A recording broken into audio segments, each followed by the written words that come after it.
Talk about a dog whistle. Hello, everybody. David Schuster here. Donald Trump's latest stunt involves the highest mountain in North America. Trump says he wants to rename Alaska's Denali and change it back to Mount McKinley, as in President William McKinley. They took his name off Mount McKinley, right? That's what they do to people. Well, McKinley wasn't even a president yet when, in 1896, a gold prospector suggested naming this Alaska mountain after the Ohio Republican presidential candidate. Many Alaskans scoffed at their mountain being named for a Midwesterner. Plus, William McKinley never set foot in Alaska, ever. So, in 2015, the Obama administration changed the name to Denali, which in the language of Native Alaskan tribes means tall or great. It's what Native Alaskans had called the mountain for 10,000 years, and the change back to Denali was a sign of respect. It's a reflection of really acknowledging the value of the culture of the people of Alaska, the first peoples of Alaska. But in honoring Native Alaskans, Donald Trump insists the U.S. government disrespected the memory of President McKinley. President McKinley was the president that was responsible for creating a vast sum of money in the United States that Teddy Roosevelt then spent. So let's say they were both excellent presidents, but McKinley did that, and that's one of the reasons that we're going to bring back the name of Mount McKinley, because I think he deserves it. Does McKinley deserve it? Historians rate him as an average president, and some of his failures were significant. Under President McKinley, banks failed. Unemployment was more than 10% for 5 years, and McKinley put tariffs on a variety of imported goods, raising consumer costs while eliminating taxes on luxury items. Like Donald Trump, the wealthy got more money and the working class got less. Clearly, at least because of the tariffs and perhaps because of McKinley's ultimate fate, Donald Trump feels a connection and wants to honor McKinley's memory with a mountain. I think he deserves it.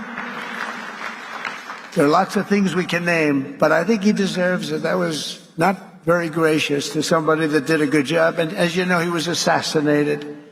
Donald Trump was the target of 2 assassination attempts, so there was that connection as well. But Alaska's senators, both Republicans, are pushing back hard. Lisa Murkowski has told local reporters that Trump's plan to bring back Mount McKinley is an awful idea, and she wrote on social media, "There is only one name worthy of North America's tallest mountain, Denali, the Great One."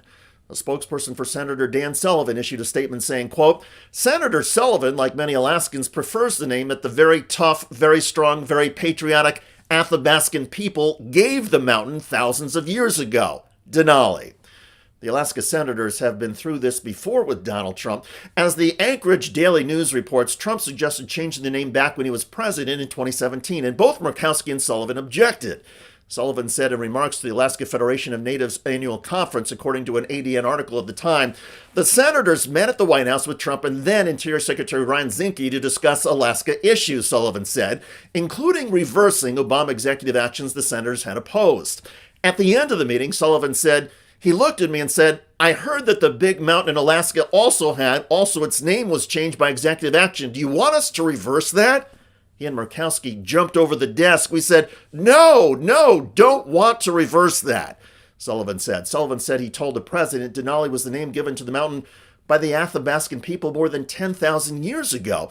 And Sullivan's wife was Athabascan. If you change that name back now, she's going to be really, really mad, he said, he told the president. So he's like, all right, we won't do that, Sullivan said. So why is Donald Trump revisiting this again? Well, Donald Trump is certainly feeling emboldened in the wake of the 2024 election victory. Plus, he clearly feels a bond to McKinley because of tariffs and the assassination. And maybe Donald Trump is hoping for a Mount Trump someday that is associated with something other than Trump's alleged affair with adult film star Stormy Daniels. Mount Trump? Anyway, I think a simpler explanation, though, is the most likely one. Donald Trump arguably doesn't give a hoot about Native Americans or Native Alaskans. In Donald Trump's mind, a white president is more important, even though that president, William McKinley, was historically average and never set foot in Alaska. Plus, Donald Trump's comments about changing back the mountain name came while he was pledging to undo the Democratic rebranding of Southern military bases previously named for Confederates. The Confederacy fought for slavery.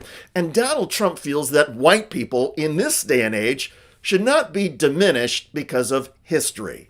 Never mind, of course, that Native Americans, including the Athabascan tribe in Alaska, are being diminished in the eyes of Donald Trump. Changing the name of a mountain would not be subtle. It would signal that in MAGA world, a white president is superior to any group of people who actually have historical and cultural ties to a particular part of America or who exist as minorities. But that's Donald Trump. He sees himself and William McKinley, and he sees non-whites and other minorities as people who should be put down. Amazing. By the way, one of Donald Trump's most outspoken supporters in Congress, Jim Jordan, is trying to rewrite the history of January the 6th and is getting shredded. We find out that there were 26 confidential human sources here in the Capitol, at the Capitol. Well, some of them came in the Capitol. 26 of them on January 6th. 17 went in the restricted area, 4 went in the Capitol, 0 were arrested. And remember, confidential human source is a fancy name for spy. Spying on Americans. Spying, surveillance, whatever you want to call it, what Jordan did not mention in his rant is that the FBI activities occurred during the Trump administration.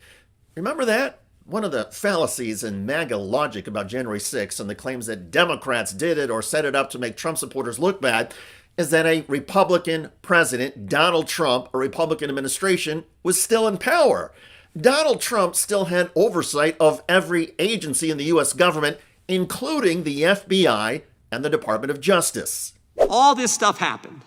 So thank the good Lord, we had a change in this administration back on November. Well, a new report from an independent investigation finds zero evidence that federal agents were involved in inciting the January 6th insurrection. The report undercutting now years of baseless claims spread by far-right political figures attempting to tie the FBI and the deadly attack. It's no secret, we've covered in court proceedings, that there were confidential informants for the FBI on the ground among the crowd. But this report kind of sheds light on why that was the case.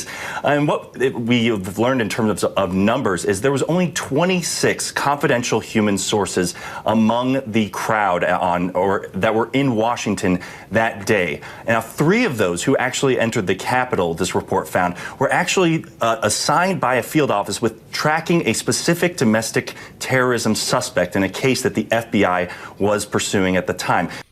Check out that video at the link below. It generated a lot of comments on YouTube. One of the most popular is from Take the Shot, who wrote, Jim Jordan was complicit on the January 6th insurrection. I hear you. I look forward to reading your comments about Donald Trump's latest stunt backfiring in his face with Republican senators hammering him. I'm David Schuster. Thanks for joining us.